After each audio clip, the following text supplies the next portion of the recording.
వాక్య బాగా అంశము. చూస్తూ ఉండడం కాదు, అడుగు ముందుకు వేయాలి. చూస్తూ ఉండడము కాదు, అడుగు అనేది ముందుకు వేయాలి. యాకోబు రాసిన పత్రిక 2వ అధ్యాయము 17వ వచనం.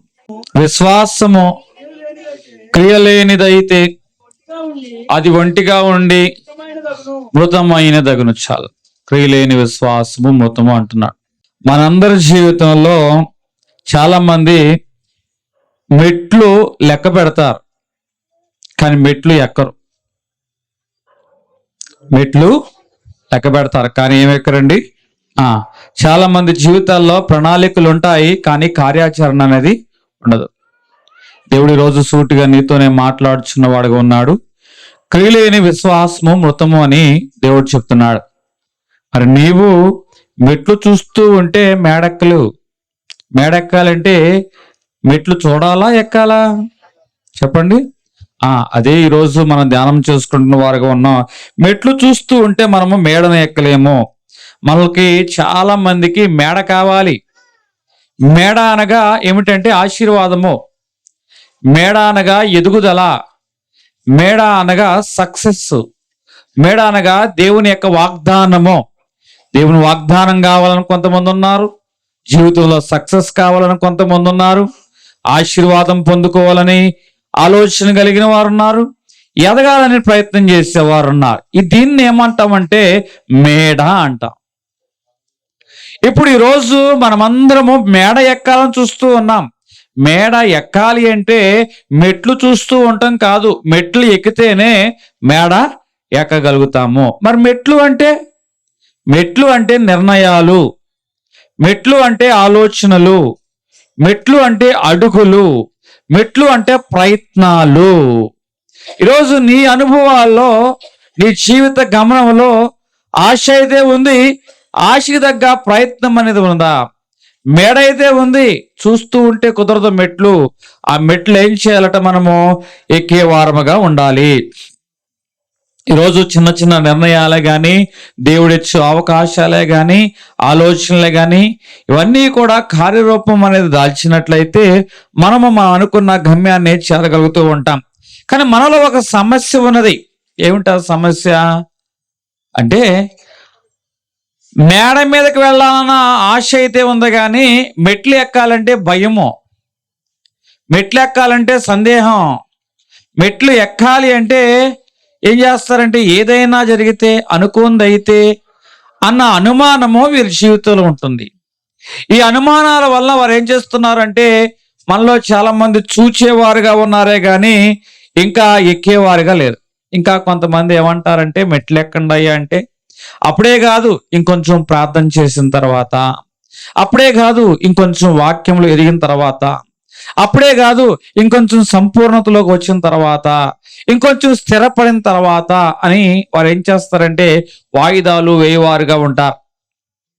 ఈరోజు నీ జీవితంలో మేడ అనే అనుభవంలోకి వెళ్ళాలి అంటే, ఆ మేడ వెళ్ళాలంటే మెట్లు ఉంటాయి. మెట్లు చూస్తూ ఉంటే కాదు, మెట్లు ఎక్కితేనే మనము మేడ మీదకి వెళ్ళగలిగే వారుగా ఉంటాం. కీర్తనలు 37వ అధ్యాయము 23వ వచనము.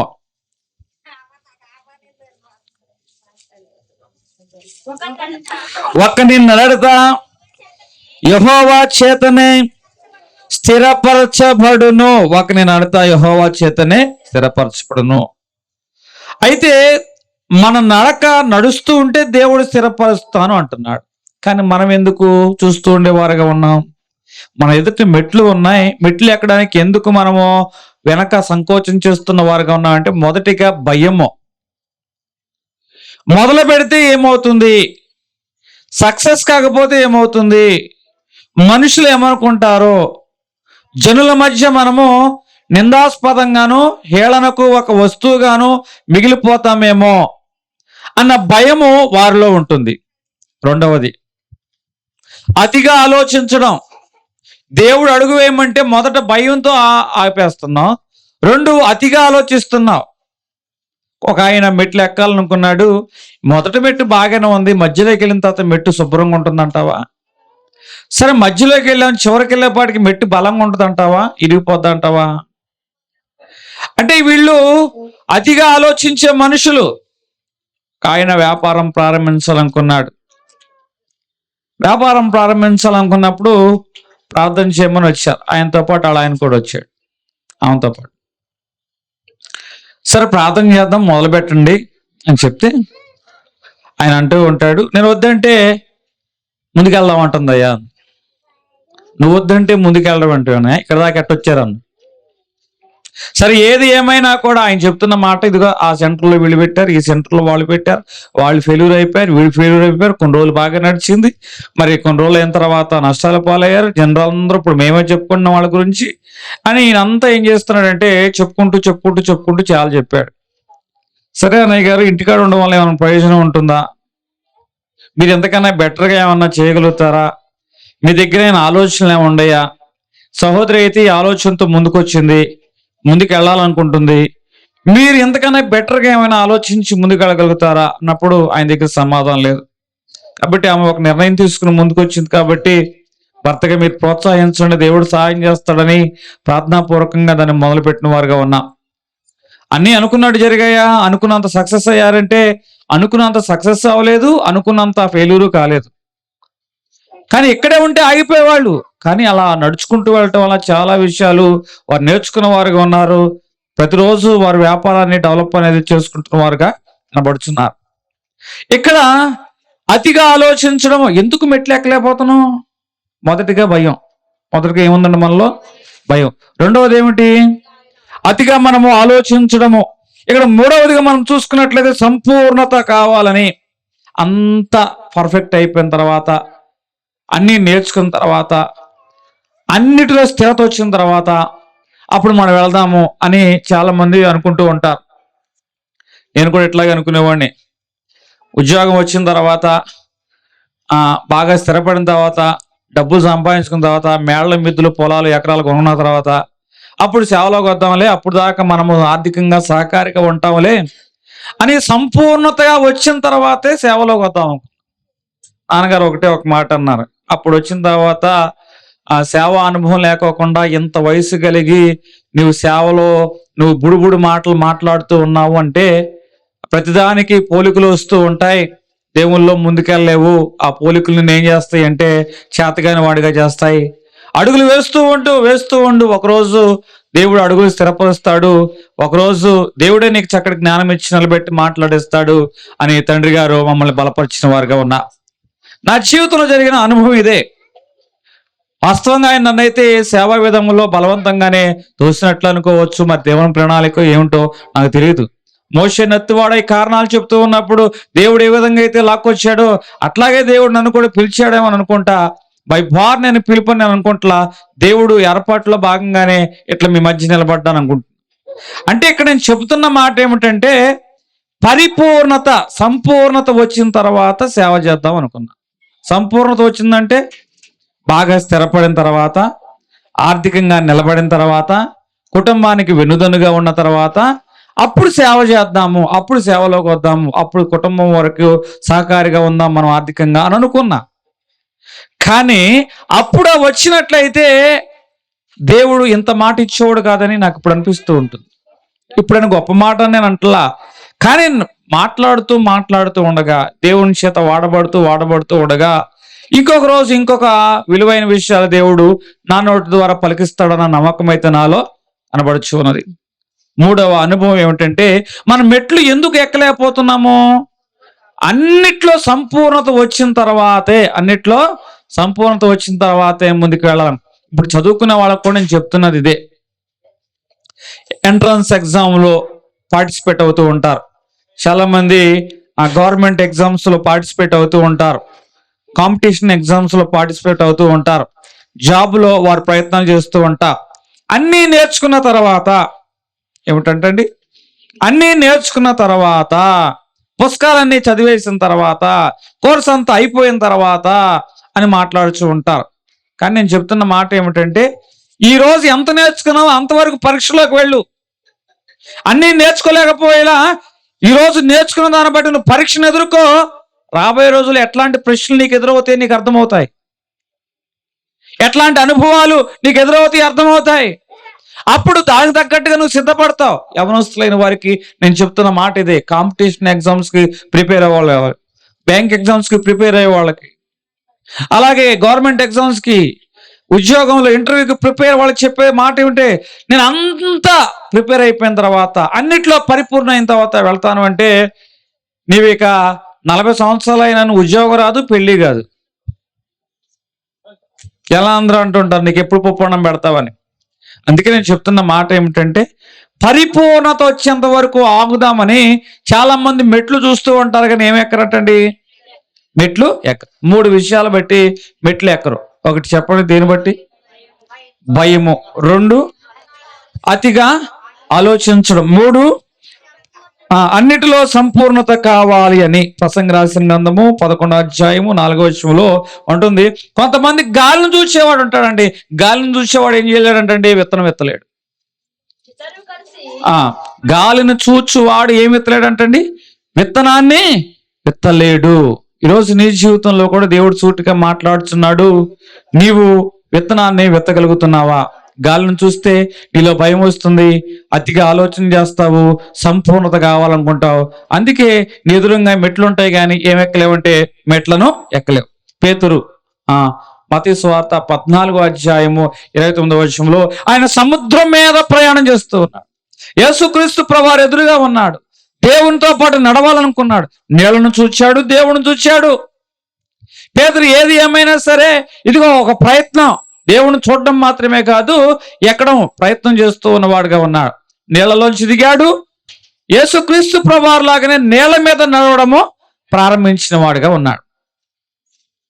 చూచిన వారేమో ఎలాగున్నారంటే పుస్తకాల్లో రాయబడ్డారు, నడిచిన వారేమో చరిత్రకెక్కారు. చూచిన వారేమో పడవలోనే ఉన్నారు, నడిచిన వారేమో నేల మీద నిలబడిన వారుగా ఉన్నారు. ఈరోజు నేను చెప్తున్న మాట ఏమిటంటే, మనలో చాలా మంది ప్రమాదం ఎక్కడ ఉంది అంటే,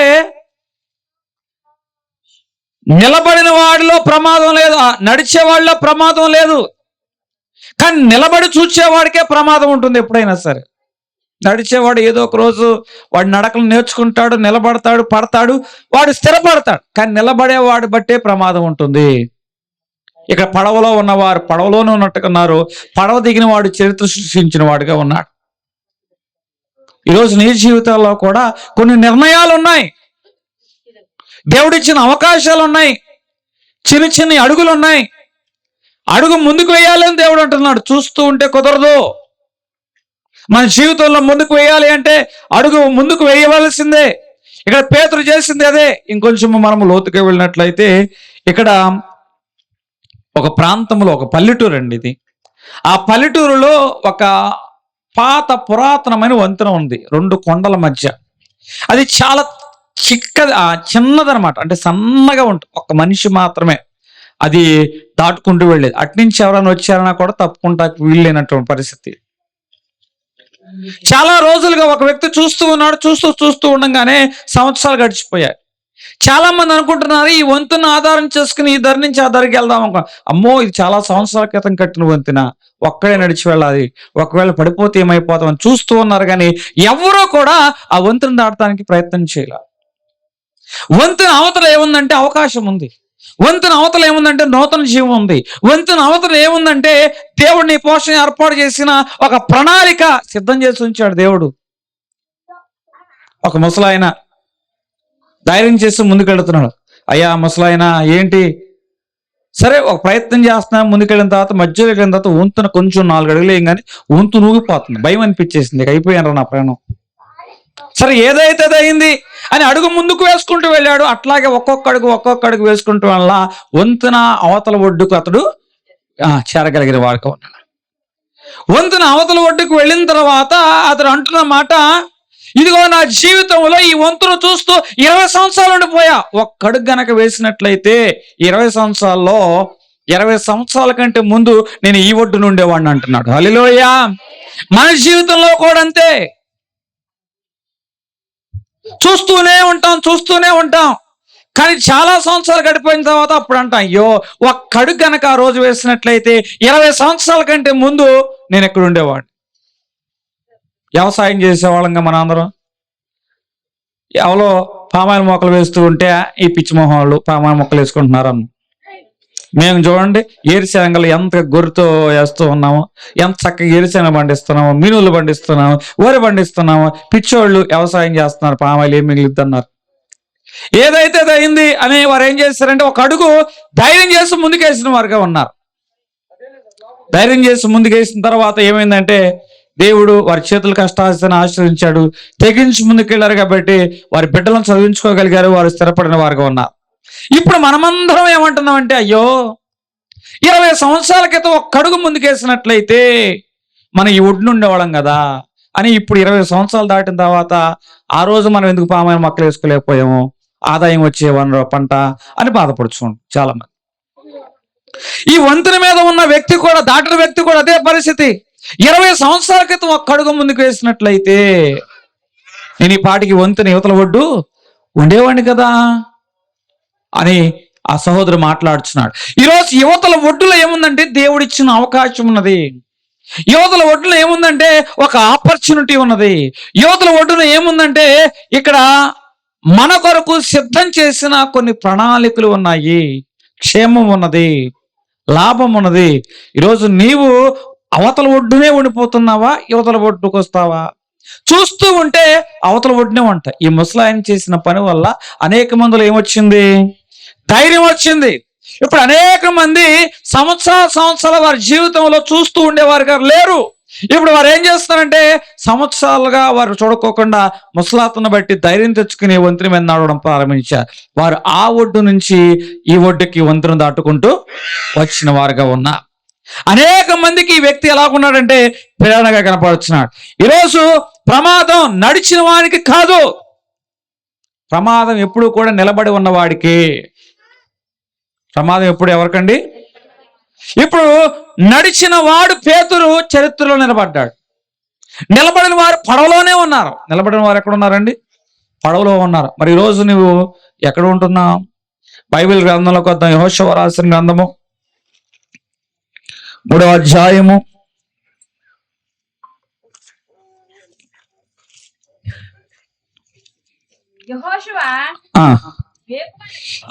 యెహోషువలో ఇక్కడ ఏం జరిగింది? ఇశ్రాయేలు జనాంగము 40 సంవత్సరాలు ఆ యొక్క అరణ్యాల చుట్టూ తిరుగుతూ వచ్చారు. ఆఖరి మజిలి కంటికి అవతల వద్దున ఏముందంటే కానా ఉంది. కానాలోకి వెళ్ళాలంటే ముందుగా వీరు దేని దాటాలంటే యోర్దాను నది.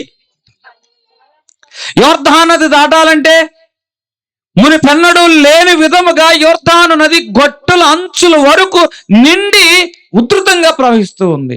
చాలా మంది కుటుంబస్తులు, పెద్దలైన వారు ఉన్నారు, వృద్ధులైన వారు ఉన్నారు, ఆడబిడ్డలు ఉన్నారు, చంటి బిడ్డలు ఉన్నారు, పశువులు ఉన్నారు.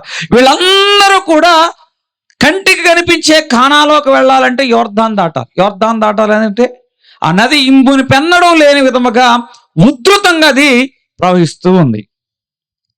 దేవుడు యెహోషువతో అన్నాడు, యెహోషువ నేను యాజకుల్ని ఏర్పాటు చేసుకున్నానయ్యా, వారి నిబంధన మందస్థానం మోస్తున్నవారు, వారు గనక నిబంధన మందరం మోసుకుంటూ నీళ్ళలో అడుగు పెట్టగలిగితే నేను మార్గాన్ని ఏర్పాటు చేస్తాను. ఎప్పుడైతే యెహోషువ మాట చెప్పారో వారికి భయం అనిపించవచ్చు, కానీ నిబంధన మందసం మోసేవారు ఏం చేశారంటే ధైర్యముగా మందసాన్ని వారు మోసుకుంటూ నీళ్ళలో ఏం చేశారంటే అడుగు అనేది పెట్టిన వారుగా ఉన్నారు. నీళ్ళల్లో దేవుడు ఏమన్నంటే పాదాలు పెట్టండి, మొదటగా మీరు నీళ్ళల్లో అడుగు వేయండి. ఎప్పుడైతే యాజకులు నిబంధన మందసం మోసుకుంటూ మొదటి అడుగు నీళ్ళలో వేయగలిగిన వారుగా ఉన్నారు, ఆ క్షణమే ఆ నదిలో దేవుడు ఏం చేశాడంటే దారిని ఏర్పాటు చేసిన వాడుగా ఉన్నాడు. ఒక్క అడుగు నీళ్ళల్లో పడగానే ఏమైందంటండి, ఇశ్రాయేలు జనాంగమంతా కూడా నడవడానికి దేవుడు ఒక మార్గాన్ని ఏర్పాటు చేసిన వారుగా ఉన్నారు. దేవుడు ఈరోజు నీకు ప్రశ్న వేస్తున్నాడు, ఇంకా నీటి ఒడ్డునే ఉన్నావా, నీళ్ళల్లో అడుగు వేయడానికి సిద్ధంగా ఉన్నావా? నీళ్లు ప్రవహిస్తూ ఉన్నాయి, అయినా అడుగు వేయడానికి నువ్వు సిద్ధంగా ఉన్నావా లేదా? ప్రమాదం ఉంది, అయినా అడుగు వేయడానికి నువ్వు సిద్ధంగా ఉన్నావా లేదా? అది ఆరని నేల కాదు, నీళ్ళు ఇంకా వెళుతూనే ఉన్నాయి, భయం ఉంది, అవిశ్వాసం ఉంది, అయినా అడుగు వేయడానికి నువ్వు సిద్ధంగా ఉన్నావా లేదా? ఆ రోజు యాజకులు ఒక అడుగు వేసిన వారు ఉన్నారు. వేసిన ఒక్క అడుగు ఏం చేసిందంటే యొర్దా నది నీళ్ళన్నీ కూడా ఏకరాశిగా, జలరాశులన్నీ ఏకరాశిగా నిలిచిపోయిన నీ ప్రజల ఎదుట. అలా ఏకరాశిగా నిలిపినప్పుడు దేవుడు దారిని ఏర్పాటు చేసిన వారుగా ఉన్నారు. నీరు ఆగాక నడిచిన వాడు కాదు, నీళ్ళల్లో నడిచిన వాడే అద్భుతాన్ని చూసిన వాడుగా ఉన్నాడు. ఈరోజు నీ జీవితంలో నీళ్ళు ఆగిపోయిన తర్వాత నడుస్తాలే, పరిస్థితులు చక్కబడిన తర్వాత మోస్తాలే, అన్నీ అనుకూలంగా అయిన తర్వాత నేను మొదలు పెడతాలే అని చాలా మంది అంటూ ఉంటారు. కానీ విశ్వాసం అంటే ఏమీ అనుకూలంగా లేనప్పుడే అడుగు వేయడమే విశ్వాసం. నీళ్ళు ఖాళీగా ఆరిపోయినప్పుడు వీళ్ళు నడవలేదు, నీళ్లు ఉధృతంగా ఉన్నప్పుడు అడుగు వేశారు కాబట్టి అద్భుతాన్ని చూడగలిగిన వారికి ఉన్నారు. హల్లెలూయా. నీ ఎదుట కొన్ని ఇబ్బందికరమైన అనుభవాలు ఉన్నాయి, ఏమైతో తెలియదు, అయినా అట్లాగే కూర్చుంటే వాళ్ళ పరిస్థితి ఏం మారదే. అడుగు వేస్తేనే కదా దేవుడు నీ జీవితంలో అద్భుతాన్ని చేసేది. ఇక్కడ ఇశ్రాయేలు జనాంగము అడుగు ముందుకు వేశారు కాబట్టి దేవుడు వారి జీవితంలో ఏం చేశాడు? అద్భుతాన్ని చేసిన వాడుగా ఉన్నా. మొదటి మాట, మేడ ఎక్కాలంటే మెట్లు చూడాలా, మెట్లు ఎక్కాలా? గట్టిగా చెప్పాలి. మేడ ఎక్కాలి అంటే మెట్లు చూడడం కాదు, మెట్లు ఎక్కాలి. ప్రణాళికలు కాదు, ఇక్కడ ఏం కావాలంటే కార్యాచరణ అవసరము. చాలా మంది ఆలోచిస్తూ ఉంటారు, అలాగ చేస్తే బాగుంటుంది, ఇలాగ చేస్తే బాగుంటుంది, ఈ టైంలో స్టార్ట్ చేస్తే బాగుంటుంది, ఎట్లా ముందుకు వెళితే బాగుంటుంది అని చాలా మంది వారి జీవితంలో ప్రణాళికలు వేస్తూ ఉంటారు. ఈరోజు నువ్వు ఎంత ఆలోచన చేసినా, ఎంత నిర్ణయాలు తీసుకున్నా దానికి కార్యాచరణ లేకపోతే, ఈరోజు అన్ని విత్తనాలు నీ చేతిలో ఉన్నాయి, దుక్కులన్నీ దున్నే ఉన్నావు, కానీ భూమిలో గింజ పెట్టకపోతే, అయ్యో గింజ పెడితే పురుగు తినేస్తుందేమో, మొక్క రాగానే ఆ యొక్క చివరంతా మోసంతా తినేస్తుందేమో, భూమిలోనే గింజ పాడైపోతుందేమో అని ఆలోచిస్తూ ఉంటే నువ్వు ఎన్నటికీ నీ చేతుల గింజల భూమిలో నాటలేవు. ఇక్కడ ప్రణాళికలు కాదు, ఆలోచనలు కాదు, నిర్ణయాలు కాదు, కార్యాచరణ అనేది ఉండాలి. రెండవ మాటకు నేను చెప్తున్న మాట, ఈరోజు నీ జీవితంలో ప్రణాళికలు ఉన్నాయి, కుటుంబం గురించి, బిడ్డల గురించి ఆలోచనలు ఉన్నాయి, కానీ కార్యాచరణ ఉన్నదా? దాని నిమిత్తము నువ్వేం చేస్తున్నావు? ఆలోచించడం గురించి మాట్లాడడం లేదు. మనందరికీ కళలు ఉన్నాయి, మరి కళలు నెరవేరడానికి నువ్వేం చేస్తున్నావు? కళలు నెరవేరడానికి నువ్వేం చేస్తున్నావు? బిడ్డలు గొప్పవారు అవ్వాలని ఆశ నీలో ఉంది, మరి పిల్లలు గొప్పవారు అవ్వాలంటే నువ్వేం చేస్తున్నావు? రోజు ప్రార్థన చేస్తున్నావు, రోజు వాక్యం చదువుతున్నావు, రోజు మందిరంకి వస్తున్నావు, కన్నీరు విడిచి ప్రార్థన చేస్తున్నావు. ఇవన్నీ ఏమంటున్నాడంటే దేవుడు ప్రణాళికలు, ఇవన్నీ ఆలోచనలు. మరి కార్యాచరణ అంటే నీ బిడ్డల్లో విశ్వాసాన్ని నేర్పిస్తున్నావా?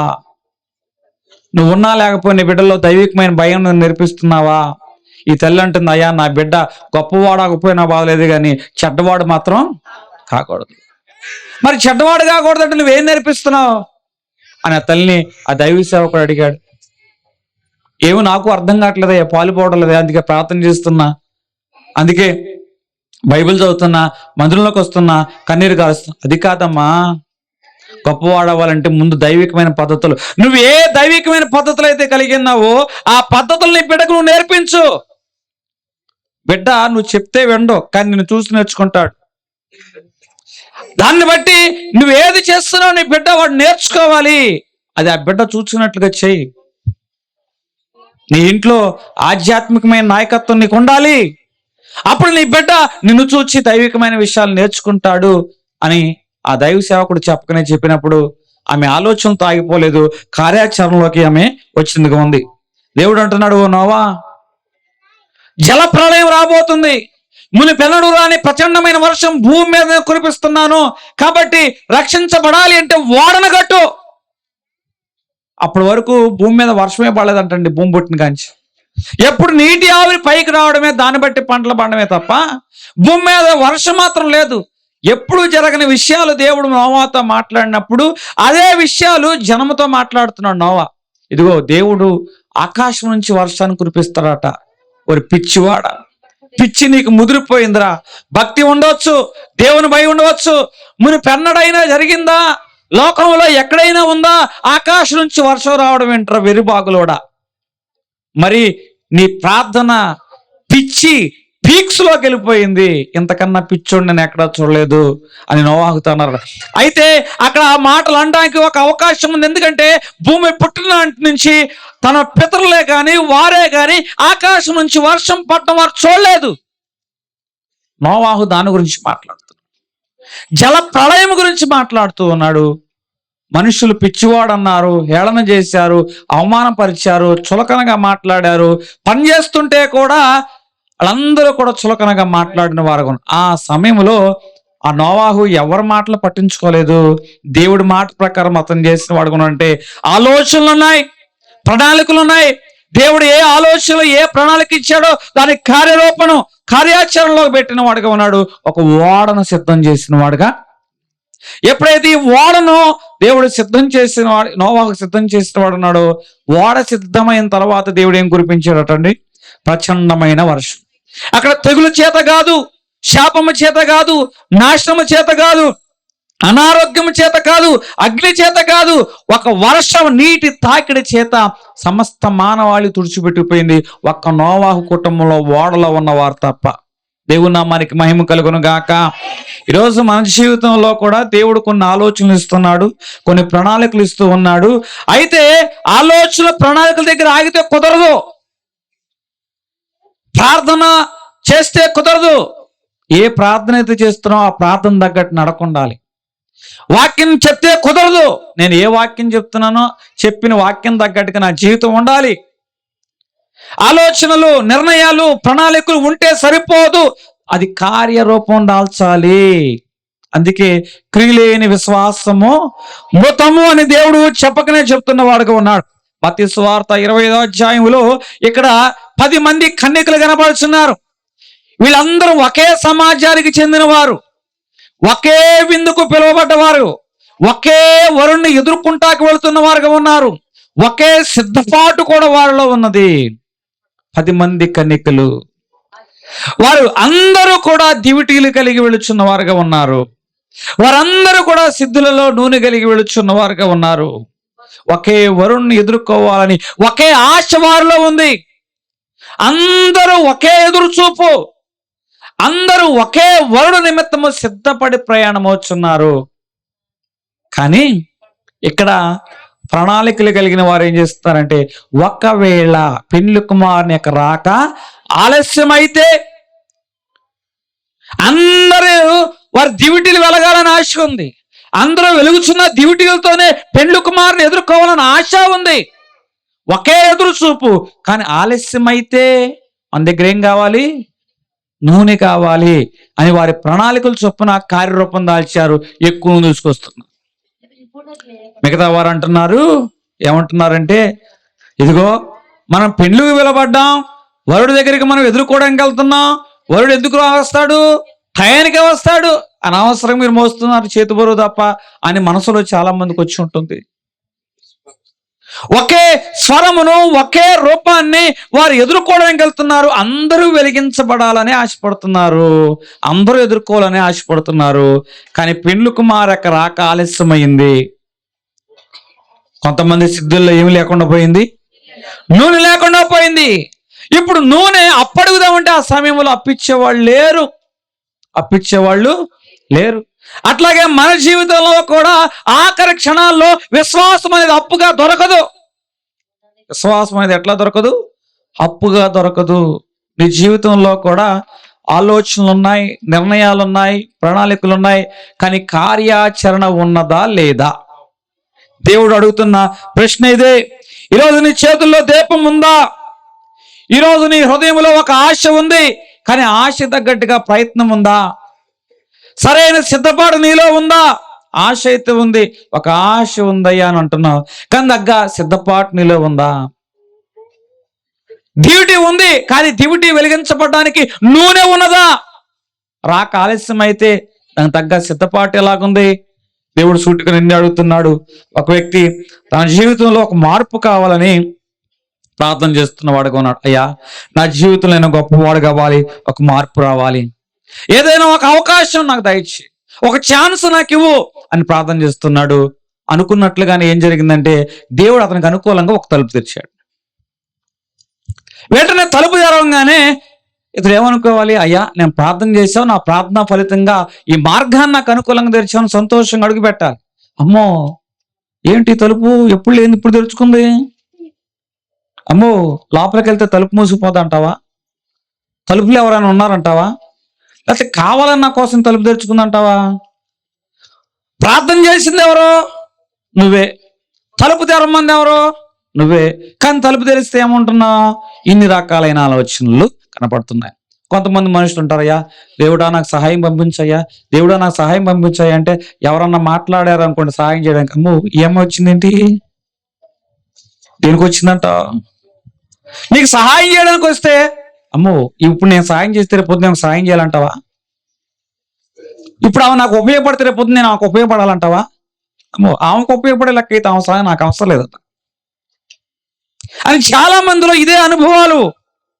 కానీ దేవుడు చెప్తున్న మాట, దేవుడు నీకు అనుకూలంగా ఒక తలుపు తెరిచినప్పుడు ఆ తలుపులో ఏముంది? తలుపు మూసిపోద్దా, తలుపు అవతల పక్క ఏం జరిగిద్ది అన్న ఆలోచన కాదు. నువ్వు ప్రార్థన చేస్తేనే కదా దేవుడు తలుపు తెరిచాడు. విశ్వాసంతో నువ్వేం చేయాలంటే అడుగువే. దేవుడు చూచాడు తలుపు మూయబడింది. తర్వాత తనకు అర్థమైంది తనకు వ్యతిరేకంగా తలుపు మూయబడింది. ఇప్పుడు ఎంత బాధపడినా ఉపయోగం ఉందా? బుద్ధి లేని కనిగి లేక విషయంలో కూడా ఇదే కదా జరిగింది. బుద్ధి గల వారేమో లోపలికి వెళ్ళారు, సిద్ధపడిన వారేమో సిద్ధపడలేని వారు తలుపు బయటే ఉన్నారు. అయ్యా, మేము నీకోసం వచ్చామయ్యా, నిన్ను ఎదుర్కోవడానికి వచ్చామయ్యా, మాకు అదే ఆశ ఉందయ్యా, మేము డ్యూటీలు పట్టుకుని వచ్చామయ్యా, మేము సిద్ధపడి వచ్చామయ్యా అని బయట అంటుంటే మీరు ఎవరో నేను ఎరగను. సరైన ఆలోచన ఉంది, కానీ దాని తగ్గ కార్యాచరణ లేకపోవటం వల్ల పెండ్లి కుమారుతో పాటు లోపలికి వెళ్ళలేకపోయారు కదా. ఎంత బాధాకరమైన విషయం. ఈరోజు నీ జీవితంలో కూడా దేవుడు ఇదేం మాట్లాడుచున్న వాడుగా ఉన్నాడు. నిర్ణయాలు ఉంటే సరిపోదు, ఆలోచనలు ఉంటే సరిపోదు, దానికి తగ్గట్టుగా ఏముండాలండి? కార్యాచరణ ఉండాలి. అడుగు వేయగానే దేవుడు ఏం చేస్తాడు అంటే దారి తెరుస్తూ ఉంటాడు. నిజంగా నీ జీవితంలో పరిస్థితులు చాలా ఇబ్బందికరంగా ఉన్నాయి, కానీ అడుగు వేయి ముందుకి. అయితే ఏమైద్దో, వెళ్తే ఏమైద్దో, చేస్తే ఏమైద్దో అని ఎట్లాగే ప్రతిదానికి నువ్వుంటే మళ్ళా చెప్తున్నా, ప్రమాదం అడుగు వేసిన వాడికి కాదు, నిలబడి చూసిన వాడికే ప్రమాదం. ఒక వ్యక్తి ఒక గుహకుండా వెళుతున్నాడు. వెళుతూ ఉండగా ఏమైందంటే అనుకోకుండా కటికమైన చీకటి వచ్చేసింది. ఇక అడుగు ముందుకు వెళ్ళేప్పుడు అమ్మా అయిపోయానురా, ఇంత చీకటి వచ్చేసింది నా జీవితంలో, అడుగు ముందుకు వెళ్ళేమో అని కింద పడి కూర్చొని పోయాడు. అయినా సరే ఈ భయంతో నేను ఉండిపోకూడదు, ఎట్లాగో నా జీవితంలో భయం వచ్చేసింది కదా, నేను చేయవలసిన ప్రయత్నం చేద్దామని అతను ఏం చేశాడంటే అట్లా లేచి నిలబడినప్పుడు గోడ తగిలింది. దారి కనపట్టల్లా, కానీ గోడను పట్టుకుంటూ తడుముకుంటూ ముందుకు అడుగు వేసుకుంటూ వెళ్ళాడు. ఒక్కొక్క అడుగు అతడు అడుగు వేసుకుంటూ వెళ్ళినప్పుడు గుహ బయటికి వెళ్ళే మార్గం కనపడింది. వెలుగు అతని జీవితంలోకి వచ్చింది. హల్లెలూయా. భయంతో అక్కడే ఉన్నట్లయితే ఆ గుహలోనే అతడు చేతగాని వాళ్ళలాగా చనిపోయేవాడేమో. కానీ భయాల మధ్యలో కూడా అడుగు కనబడకపోయినా కూడా అతడు ఏం చేస్తాడంటే గోడను పట్టుకుంటూ తడుముకుంటూ ముందుకెళ్ళాడు కాబట్టి వెలుగును చూడగలిగిన వాడుగా ఉన్నాడు. ఇక్కడ గుడ్డివాడు కనపడుతున్నాడు, దేవుడు ఆ మార్గంలో వస్తున్నాడు అని అర్థం చేసుకున్నాడు, నమ్మాడు, విశ్వాసం ఉంచాడు. దావీదు కుమారుడా నన్ను కరుణించు అని గట్టిగా కేకలేస్తున్నాడు. ఇప్పుడు ఏం చేశారంటే అడ్డగించుకోవడం మొదలయ్యారు. మనకు అవసరం ఉన్నప్పుడే అడ్డమైన వాళ్ళందరూ మనకు ఎదురుగా వస్తారు. అడ్డగించే వాళ్ళు ఎక్కువైపోతారు మనకు అవసరం ఉన్నప్పుడే. ఈ గుడ్డివాడికి దేవునితో అవసరం ఉంది, అడుక్కున్న రోజులు ఎవరూ అడ్డం రాలా. కానీ దేవుణ్ణి అడుక్కుంటుంటే మాత్రం అడ్డగించేవారు ఏమైపోయారటండి, వచ్చేసారట. ఏమిటి ఊరుకుండు. అయితే గుడ్డివాడు మౌనంగా ఉన్నాడా? తన ప్రయత్నాన్ని ఇంకా పెంచాడు, మరీ బిగ్గరగా దేవునికి కేకరిస్తున్నాడు. దేవుడు అతను చూచి ఈడు రా అన్నాడు. చెప్పండి, గుడ్డివాడు చూపు వచ్చింది. ఇంకా అతను చూచి రమ్మన్నాడు, ఇంకా చూపు రాలా. చూపు రాకపోయినా దేవుని స్వరం విని అతను ఏం చేశాడంటే లేచాడు. లేచి ఏం చేశాడు? దుప్పటిని పారేసి. దుప్పటి అనగా తనకి ఏదైతే గుర్తింపు, తన జీవనాధారం, మనుషులైన వారికి గుడ్డోడు దుప్పటి రా అంటే తన గుర్తింపు ఆ దుప్పటి, తన జీవన ఆధారం ఆ దుప్పటి. అయితే ఇప్పుడు దాన్ని ఏం చేశాడు తెలుసా? గిరాడు వేశాడు. అయ్యా నీకు ఇంకా చూపు రాలేదు గుడ్డోడా, ఈ దుప్పటి పడేస్తే రేపు పొద్దున్న నీ బతికేమైపోవాలి. చూపు రాకపోయినా గుడ్డివాడు ఏం చేస్తాడంటే లేచి అడుగు వేశాడు. ఏమంటే గుడ్డివాడు లేచి నడవగలుగుతాడా కళ్ళు లేకుండా? నిజమైన విశ్వాసం అంటే ఇదే. అప్పుడు దేవుడు నీ విశ్వాసము చొప్పున, నీ విశ్వాసం చొప్పున నీకేం కలిగింది? స్వస్థత కలుగునన్నాడు. హల్లెలూయా. ఆ గడియలోనే ఆ గుడ్డివాడు చూపు పొందిన. దేవుని నామానికి మహిమ కలుగును గాక. హల్లెలూయా. అడుగు వేయగానే, మార్కు సువార్త 10:49 ఉంటుంది. అడుగు వేయగానే అతని జీవితంలో 50 వచ్చంలో అతను ఏం పడిందంటండి? చూపు పొందిన వాడుగా ఉన్నాడు. నడక చూపు లేకపోయినా, అతడు చూపు లేకపోయినా ఏం చేశాడంటే అడుగు ముందుకు వేసిన వాడుగా ఉన్నాడు.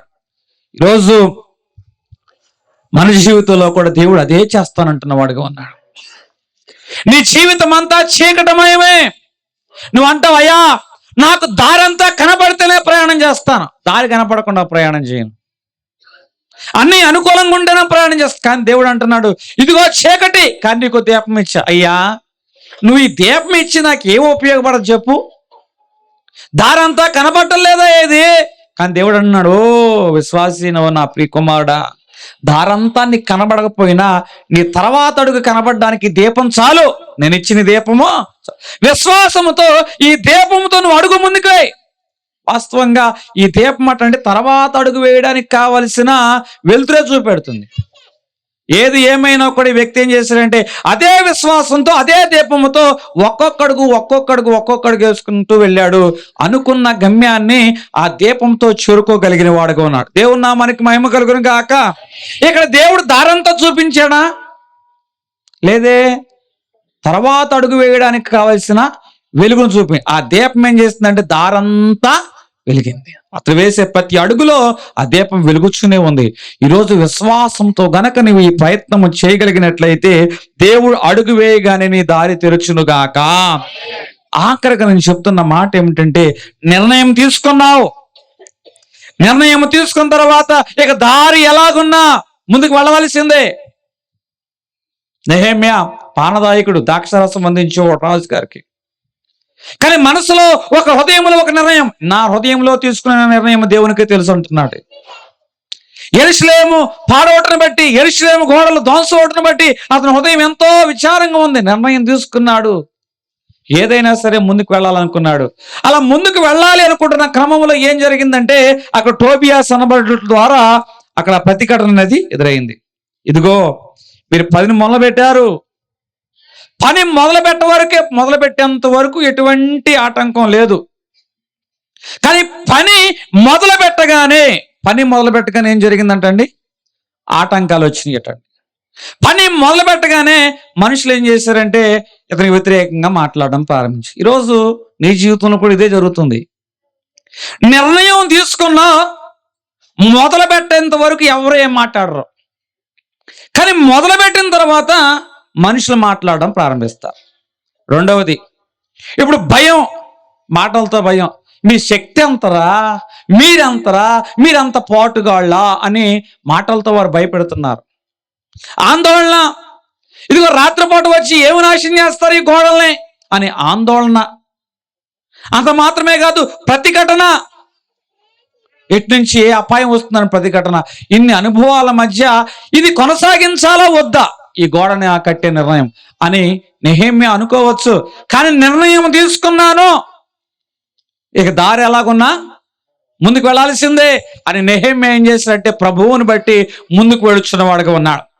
ఇతని చేతిలో ఒక చేత్తో ఏమున్నాడంటే పని, ఒక చేత్తో పని చేస్తున్నాడు, ఒక చేత్తో ఏం పట్టుకున్నాడంటే ఆయుధం పట్టుకున్నవాడుగా ఉన్నాడు. విశ్వాసము ప్లస్ పని. ఏమండి? విశ్వాసము ప్లస్ పని. ఇప్పుడు ఏం చేస్తున్నారు? అమ్మో వీళ్ళు ఆగేదట్టుగా పట్ల. ఇప్పుడు శత్రువులు ఏమంటున్నారు తెలుసా? రండి మాట్లాడుకుందాం, తగులొద్దు, రండి మాట్లాడుకుందాం అని రాజీ ప్రయత్నాలు చేస్తున్నారు. కానీ నిర్ణయం తీసుకుంది ఎవరు? నెహెమ్యా. నడక దారి బాగోకపోయినా ఇక ముందుకే వాళ్ళని నిర్ణయం తీసుకున్నాడు. వాళ్ళు ఏమన్నారు? రండి. శత్రువు ఏం చేస్తారంటే మన నిర్ణయాన్ని, మన గమ్యాన్ని ఆపాలని ఇట్లా ఏం చేస్తాడంటే చాలా వాడు దీర్ఘంగా ఆలోచించి రండి మాట్లాడుకుందాం అని మన యొక్క అడుగులను ఆపాలని చూస్తూ ఉంటాడు. కానీ ఇప్పుడు నెహెమ్యా చేతిలో ఒక చేతితో పని పెట్టుకున్నాడు, ఒక చేతిలో జ్ఞానం పెట్టుకున్నాడు. ఆయుధం అంటే జ్ఞానం అనే ఆయుధం. మీరు ఏదో మాట్లాడడానికి రమ్మంటున్నారంటే పని ఆపడానికే. అని ఇక నేను నిర్ణయం తీసుకున్న మార్గం ఎట్లాగున్నా కూడా నేను ఆగను అని నెహెమ్యా అడుగు ముందుకు వేసిన వాడుగా ఉన్నాడు. ఒక పనిలో ప్రతిఘటన ఎదురయ్యిందంటే దేవుడు దాన్ని విలువైన దానిగా చూస్తాడు. నువ్వు విశ్వాసం ఉంచి నీ పని నువ్వు ప్రారంభించు. ప్రతి ఘటన గనక ఎదురైనట్లయితే మామూలుగా అయితే నువ్వు 10 రోజుల్లో చేస్తావు, మామూలుగా అయితే నువ్వు 3 నెలలు కడతావు, 5 నెలలు కడతావు, 6 నెలలు కడతావు. కానీ నువ్వు విశ్వాసంతో పనిచేస్తున్నప్పుడు ప్రతి ఘటన ఎదురయ్యిందంటే 6 నెలల్లో కట్టేదాన్ని అంటండి నెహెమ్యా 52 రోజుల్లో పూర్తి చేశాడు. హల్లెలూయా, హల్లెలూయా. నిర్ణయం తీసుకున్నా, దారి ఎలాగున్నా సరే ఇక అడుగు ముందుకు వేయవలసిందే. ఈరోజు దేవుడు సూటిగా నీతోనే మాట్లాడుతున్నాడు. ఆలస్యమైన ఒక విషయం ఉంది, తీసుకోవలసిన ఒక నిర్ణయం ఉంది. భయం వచ్చినప్పుడు దేవుడు చెప్పిన కొన్ని వాగ్దానాలు ఉన్నాయి. ఒడ్డును నిలబడుతున్నావా, అడుగు ముందుకు వేస్తున్నావా? ఒడ్డును నిలబడ్డవాడు పడవలోనే ఉన్నారు, అడుగు ముందుకు వేసిన వాడు చరిత్రలోకి ఎక్కాడు. యోర్దానులో అడుగు ముందుకు వేశారు, జలరాశులన్నీ ఏకరాశిగా నిలబడ్డాయి. గుడివాడు చూపు రాకపోయినా అడుగు ముందుకు వేశాడు, విశ్వాసం బట్టి వాడు స్వస్థత పొందుకున్న వాడుగా ఉన్నాడు. నిర్ణయం తీసుకున్నాడు, ఏదైనా ముందుకు దారి ఎట్లాగున్నా ముందుకెళ్ళాలనుకున్నాడు. కాబట్టి అనుకున్న పని అనుకున్న సమయానికంటే వేగంగా నెహెమ్యా పూర్తి చేయగలిగిన వాడుగా ఉన్నాడు. మనందరికీ మేళ్ళ కావాలి, కానీ మేడ ఎక్కాలంటే మెట్లు చూడాలా, ఎక్కాలా? చెప్పండి. మెట్లు చూస్తూ ఉంటే ఎక్కలేం. మెట్లు గురించి చాలా మంది మాట్లాడతారు, మెట్లు చూస్తూనే ఉంటారు. కానీ మెట్లు చూసినంత కాలం, మెట్ల గురించి మాట్లాడుకున్నంత కాలం మేడ ఎక్కలేవు. ఈరోజు దేవుడు నీకు ఇచ్చిన అవకాశాన్ని పట్టుకుని నువ్వు అడుగు ముందుకు వెళ్ళగలిగితే దేవుడు నువ్వు కోరుకున్న రేవుకు నిన్ను నడిపించును గాక. దేవుడు కొద్ది మాట అనేకుల్లో దీవించును గాక.